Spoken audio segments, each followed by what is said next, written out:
প্রিয় শিক্ষার্থী এবং এই মুহূর্তে যারা এই ক্লাস দেখছেন সবাইকে শুভেচ্ছা। ফিরে আসছে আবারও অনলাইন ক্লাসে।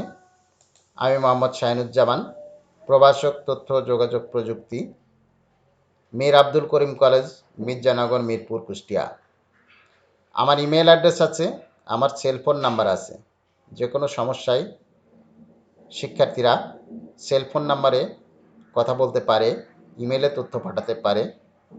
যেহেতু আমার এই ক্লাস আমার ব্যক্তিগত ফেসবুক আইডিতে, কলেজের Facebook page Mir Abdul Karim college, Mirzanagar, Mirpur, কুষ্টিয়াতে, যশোর শিক্ষা বোর্ডের ক্লাসরুমে এবং ইউটিউবে নিয়মিত আপলোড থাকে।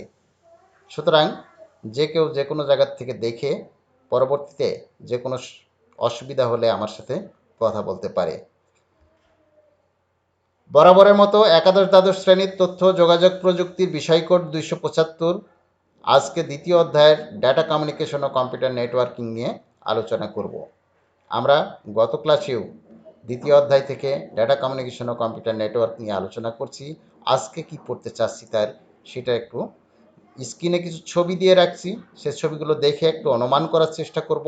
অনুমান করতে না পারলেও ক্লাসে কোনো সমস্যা হবে না ইনশাল্লাহ। তারপরেও আমরা ছবিগুলো দেখি। আশা করি ইতিমধ্যে তোমরা টেক্সট বুক সামনে রাখছো, সাথে কলম এবং খাতা আছে। আমরা আরও কিছু ছবি দেখি, যে ছবিতে লেখাও আছে, কিছুটা আমরা বুঝেও ফেলবো আমরা আসলে কি পড়তে চাচ্ছি।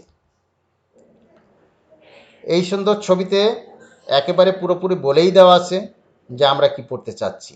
তারপরেও প্রিয় শিক্ষার্থী, আমরা কমিউনিকেশন সিস্টেমের ধারণা থেকে ডাটা ট্রান্সমিশন মেথড ও মোড নিয়ে আলোচনা করব। গত ক্লাসে আমরা ডাটা ট্রান্সমিশনের ধারণা দিয়েছি, ডাটা ট্রান্সমিশনের ইতিহাস বলেছি। আমরা সেখানে ব্যান্ডউইথ নিয়ে আলোচনা করছি। আজকে আলোচনা করব ডাটা ট্রান্সমিশন মেথড ও মোড নিয়ে। ডাটা ট্রান্সমিশন মেথড ও মোডের কী বিষয়গুলো আজকে শিখেই ফেলবো তা একটু বলে রাখি। সেটা হলো মেথড সম্পর্কে বিস্তারিত জানবো, মোড সম্পর্কে বিস্তারিত জানবো।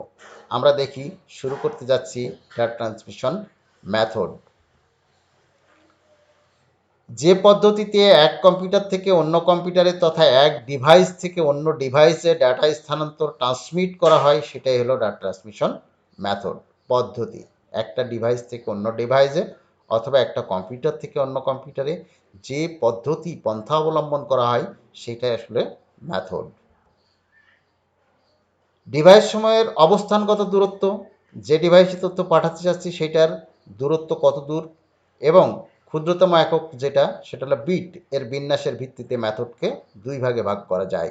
একটা হলো প্যারালাল ট্রান্সমিশন আর একটা হলো সিরিয়াল ট্রান্সমিশন। আমরা বলে রাখলাম যে অবস্থানগত দূরত্ব এবং বিট বিন্যাসের ভিত্তিতে। আমরা যদি ডায়াগ্রামে ডাটা ট্রান্সমিশনের শ্রেণী বিভাগ দেখি সেক্ষেত্রে বিষয়টি এরকম হয়: data transmission, parallel data transmission, আর একটা হলো সিরিয়াল ডাটা ট্রান্সমিশন। আর সিরিয়ালকে তিন ভাগে ভাগ করা যায়। একটা হলো সিনক্রোনাস ট্রান্সমিশন, অ্যাসিনক্রোনাস ট্রান্সমিশন, আর একটা হলো আইসোক্রোনাস ট্রান্সমিশন। আমরা দেখি যে প্যারালাল ট্রান্সমিশনটা কি। যে ডাটা ট্রান্সমিশনের পদ্ধতিতে কাছাকাছি অবস্থিত ডিভাইসগুলোর মধ্যে একটি অক্ষরের সবগুলো বিট একসাথে সমান্তরালভাবে একই ক্লক পালসে স্থানান্তর হয় তাকে প্যারালাল ট্রান্সমিশন বলে। তাহলে কি হলো, যে যে ডিভাইসগুলোর ভিতরে আমরা তথ্য আদান প্রদান করতে চাচ্ছি সেগুলোর অবস্থান কাছাকাছি হতে হবে।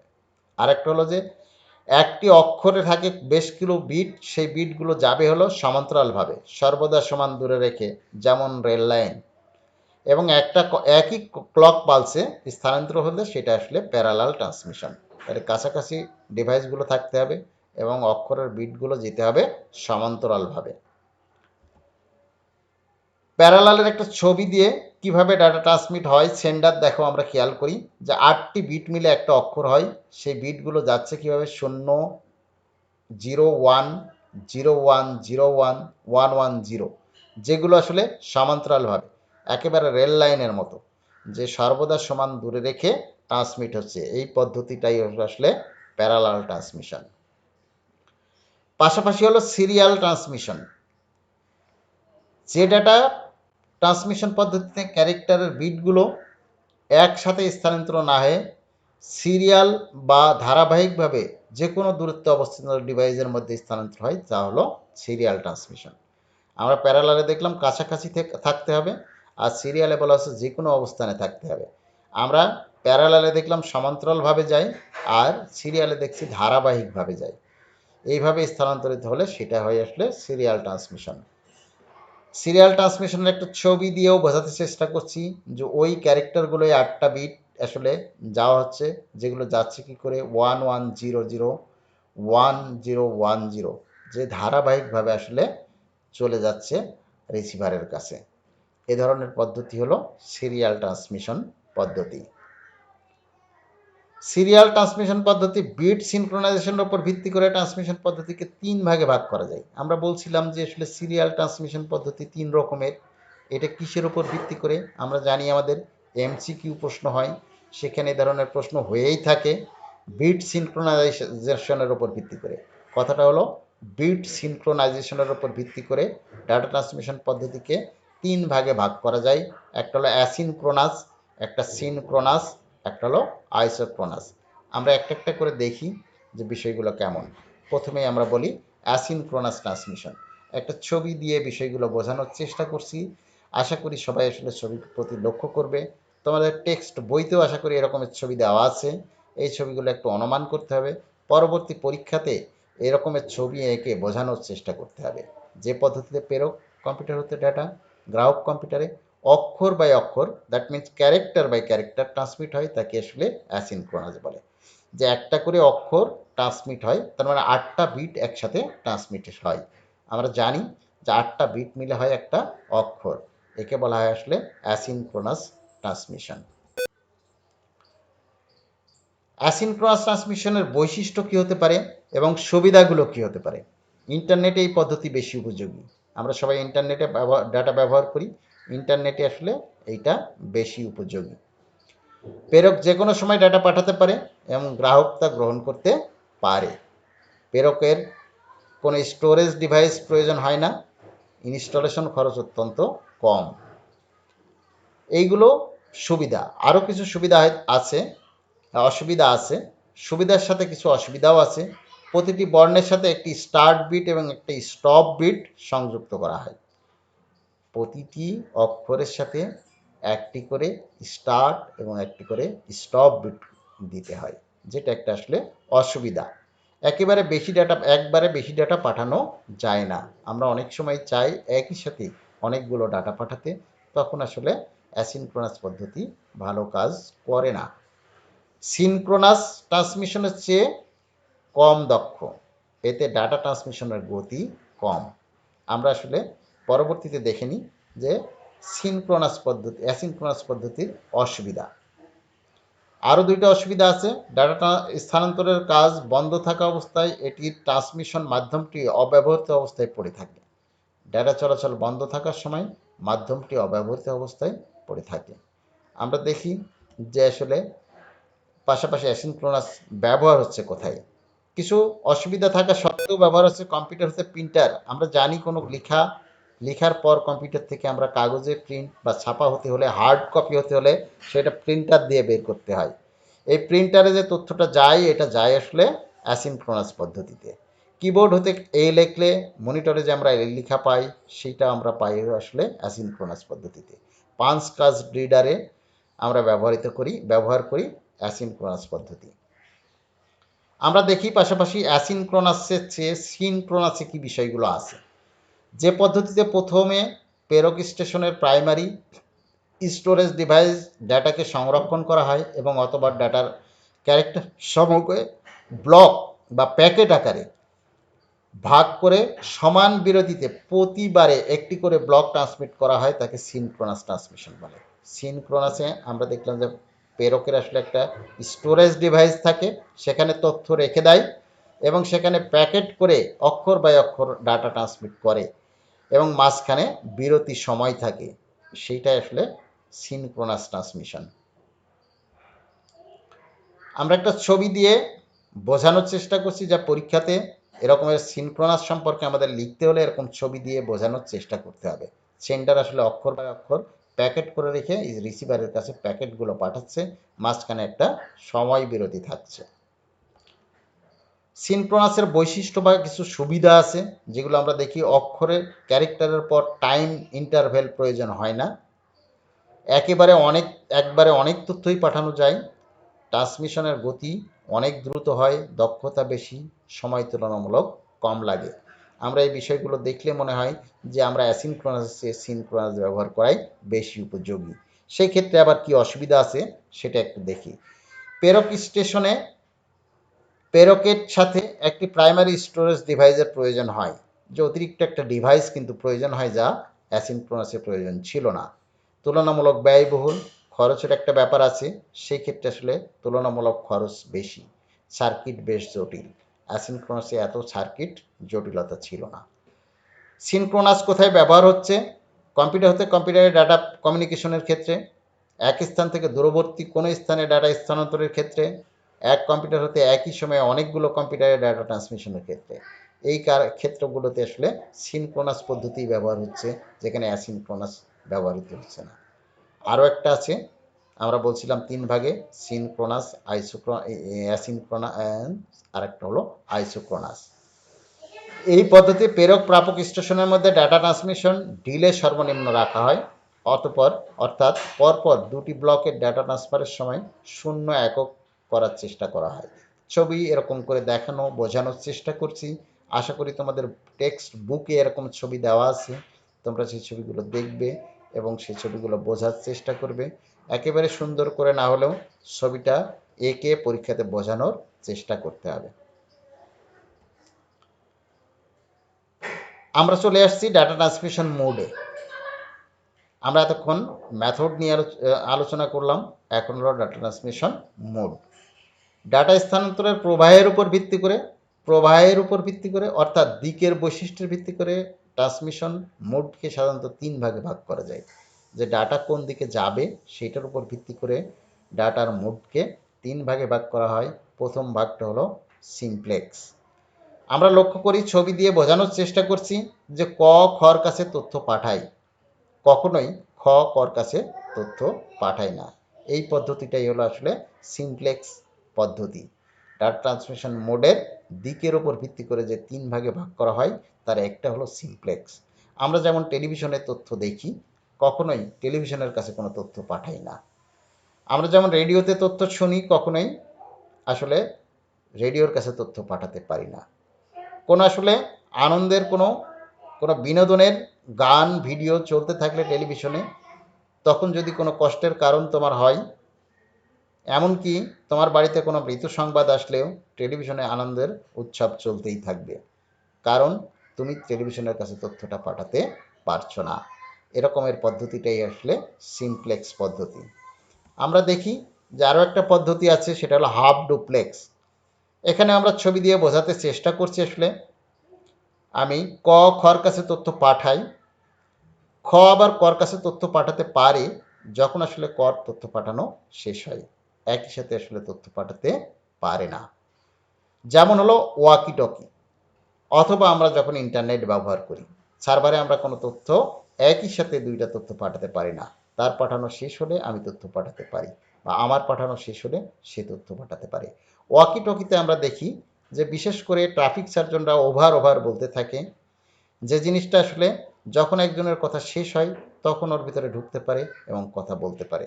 এই পদ্ধতিতে তথ্য আদান প্রদান বা মোডকে বলা হয় আসলে হাফ ডুপ্লেক্স মোড। আরও একটা পদ্ধতি আছে, যে পদ্ধতিটার নাম আসলে ফুল ডুপ্লেক্স পদ্ধতি। আমরা চিত্র দিয়ে বোঝানোর চেষ্টা করছিলাম, খর কাছে তথ্য পাঠাই এবং কর কাছে তথ্য পাঠাই। একই সময়ে তথ্য যদি পাঠানো যায়, রিসিভ করা যায় এবং প্রেরণ করা যায়, তখন সেটাকে বলা হয় আসলে ফুল ডুপ্লেক্স পদ্ধতিতে। যেমন আমরা মোবাইল ফোনে কথা বলি, একই সাথে কথা শুনতে পাই এবং কথা বলতে পাই। টেলিফোনে আমরা কথা শুনতে পাই এবং বলতে পাই। এই ধরনের পদ্ধতি আসলে ফুল ডুপ্লেক্স। আমরা একটু রিভিউ করে আসি। আমরা দেখি যে কতে আমরা বলছিলাম যে সিমপ্লেক্সের কথা। যেখানে ক শুধু তথ্য পাঠায়, টিভি শুধুমাত্র আমাদের দেখায়, রেডিও শুধুমাত্র আমরা শুনি কিন্তু ওর কাছে পাঠাতে পারি না।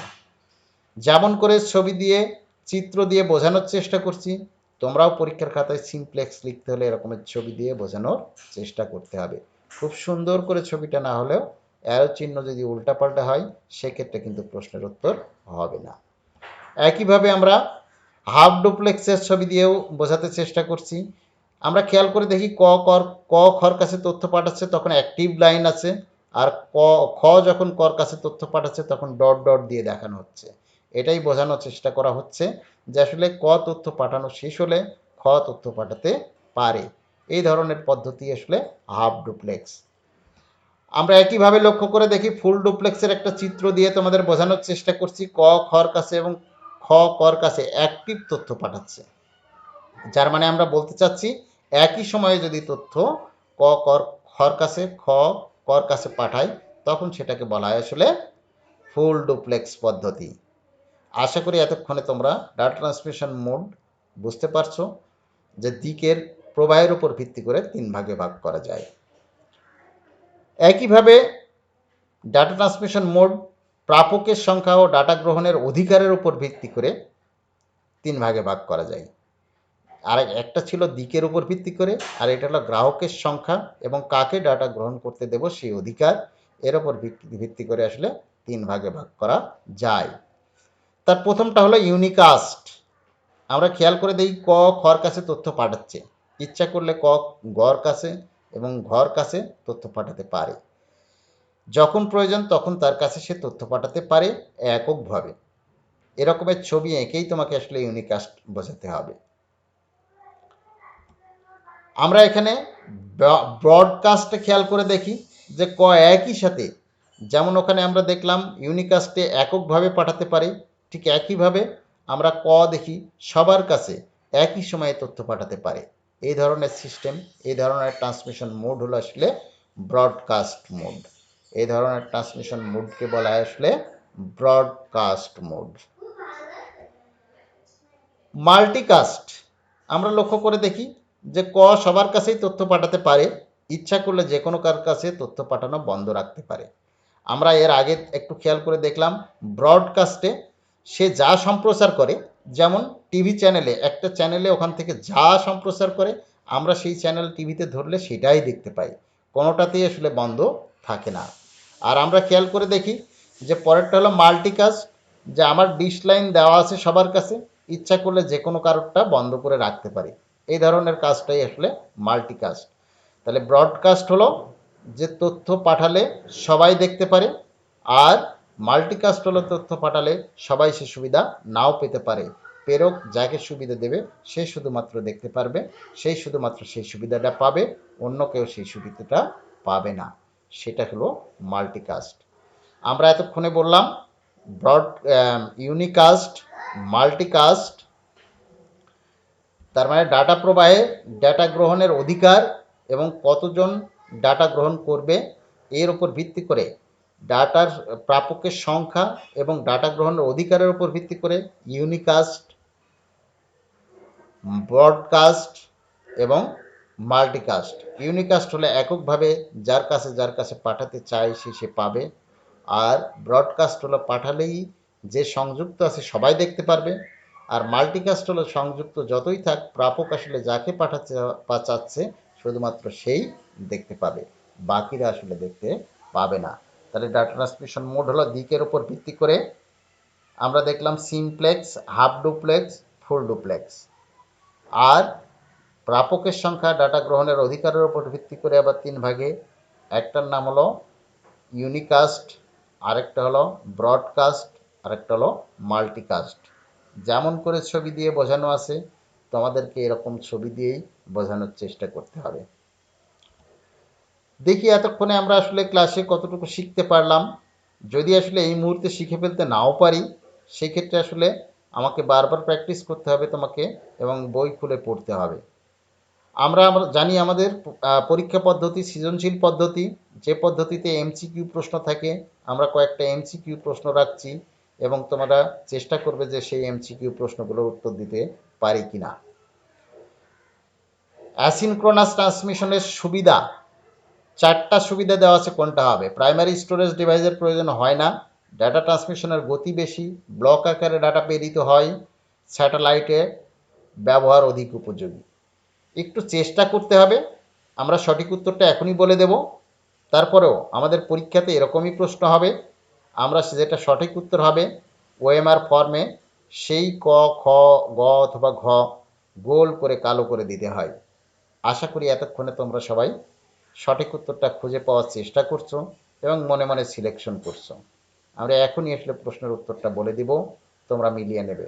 হতাশ হওয়ার কিছু নেই, তোমার প্রশ্নের উত্তরটা সঠিক নাও হতে পারে, তুমি এই বিষয়টা বারবার পড়বে এবং পড়ে সে বিষয়টা আসলে ক্লাসে বোঝার চেষ্টা করবে। আমরা দেখি সঠিক উত্তরটা পেয়ে গেছি, প্রাইমারি স্টোরেজ ডিভাইসের প্রয়োজন হয় না, অ্যাসিনক্রোনাস ট্রান্সমিশনের সুবিধা। আমরা দেখি আরও একটা প্রশ্ন, একটা না পারলেও পরেরটা আসলে বলতে পারো কিনা, যে কম্পিউটার ও মাল্টিমিডিয়া প্রজেক্টরের মধ্যে ডাটা সঞ্চালনের মোড কোনটি? আমরা জানি যে যখন মাল্টিমিডিয়া ক্লাস হয় ক্লাসরুমে, তখন ল্যাপটপ থেকে অথবা কম্পিউটার থেকে প্রজেক্টরে একটা কানেকশন দেওয়া হয়, যার পরে প্রজেক্টর কিনা স্ক্রিনে সেই ছবিটা আনতে পারে। এই যে ল্যাপটপ থেকে অথবা কম্পিউটার থেকে প্রজেক্টরে যে প্রেরণ করা হলো, এই প্রেরণ পদ্ধতিটা আসলে কোন মোডে? আমরা মোড শিখে আসছি, একটা হলো আমরা মোড শিখে আসছি, একটা হলো সিমপ্লেক্স, একটা হাফ ডুপ্লেক্স, একটা ফুল ডুপ্লেক্স প্রবাহের দিক থেকে, আরেকটা হলো ডাটা গ্রহণের সুবিধার দিক দিয়ে simplex, half duplex, full duplex. আমরা দেখি যেখানে কোনটা সঠিক উত্তর হবে। আমরা সঠিক উত্তরটা দেখে নিই, যে সঠিক উত্তরটা হলো সিমপ্লেক্স। যে প্রজেক্টর শুধু কম্পিউটার বা ল্যাপটপ শুধুমাত্র প্রজেক্টরে তথ্য পাঠায়, প্রজেক্টর কখনো ল্যাপটপে তথ্য পাঠায় না। এই মোডটা হলো আসলে সিমপ্লেক্স মোড। আরও একটা প্রশ্ন আমরা আমি রাখছি, যে প্রশ্নটা হলো বিট সিনক্রোনাইজেশন হচ্ছে বিট প্রেরণের সমন্বিত পদ্ধতি, আরেকটা হলো বিটের শুরু এবং শেষ বুঝতে পারা, আরেকটা হলো ব্যান্ডউইথের পরিমাণ বৃদ্ধি পাওয়া। ক, খ, গ এবং ঘ 4টা অপশন রাখা হয়েছে, যেটা সঠিক হবে তোমরা সেটা ওএমআর শিটে গোল করে দিতে হবে। এতক্ষণে আশা করি তোমরা সেই প্রশ্নটা কোনটা সঠিক হবে সেটা সিলেকশন করছো এবং আমরা এখনই সেই প্রশ্নের উত্তরটা বলে দেব। যদি প্রশ্নের উত্তরটা তোমরা বুঝতে নাও পারো, ভুল হতে পারে, আমাদের ক্লাস বলছিলাম আমার ফেসবুক আইডিতে, কলেজের Facebook page Mir Abdul Karim college Mirpur কুষ্টিয়াতে, যশোর শিক্ষা বোর্ডের ক্লাসরুমে, ইউটিউবে যথারীতি আপলোড থাকে, যে কোনো সময় সেখান থেকে ডাউনলোড করে অথবা সরাসরি সংযুক্ত হয়ে তোমরা সেই ক্লাসটা দেখতে পারো। আমরা এখনই সঠিক উত্তরটা বলে দেব। সঠিক উত্তরটা হলো ক, 1 ও 2। আমরা শুধু ক্লাস করলেই হবে না, বাড়িতেও কাজ করতে হবে, তাই বাড়ির কাজ রাখছি। বলছিলাম ক্লাসগুলো যতবার খুশি ততবার দেখে নেবে এবং খাতাতে যখন লিখবে তখন আর দেখবে না, যদি দেখো সেক্ষেত্রে সেটা আমাকে আর দিবে না। আশা করি এই মহামারী কেটে যাবে, তোমাদের সাথে সরাসরি দেখা হবে এবং তখন এই ক্লাসগুলো সংগ্রহ করব এবং দেখব। তোমরা যতবার খুশি বই পুস্তক দেখে নেবে, ক্লাস দেখে নেবে, প্র্যাকটিস করে নেবে। তার উপরে আজকের এই তারিখ দিয়ে 1 নম্বর প্রশ্ন লিখবে ডাটা ট্রান্সমিশন মোড সম্পর্কে বিস্তারিত লিখো, আরেকটা লিখবো সিনক্রোনাস অ্যাসিনক্রোনাস ট্রান্সমিশনের সুবিধা অসুবিধা বর্ণনা করো। আশা করি তোমরা আমার কথা রাখবে, যখন লিখবে তখন বই পুস্তক আর দেখবে না। তাতে যদি কিছু ভুল হয়, ভুল হবে, আমি সেই ক্লাসগুলো নিয়ে দেখব এবং সেগুলো শুধরানোর চেষ্টা করব। জানি না এতক্ষণে তোমরা কতটুকু মনোযোগ দিয়েছিলে, আশা করি মনোযোগ দিলে আর কোনো সমস্যা হবে না। যদি কোনো মনে প্রশ্ন জাগে সেলফোন নাম্বারে, মেসেঞ্জারে অথবা তোমরা ইমেলে অথবা কমেন্ট বক্সে লিখলে পরবর্তীতে সেই প্রশ্নগুলো শুধরানোর চেষ্টা করব। আশা করি সবাই সুস্থ থাকবে, নিরাপদে থাকবে, ঘরে থাকবে। আজকের মতো ধন্যবাদ।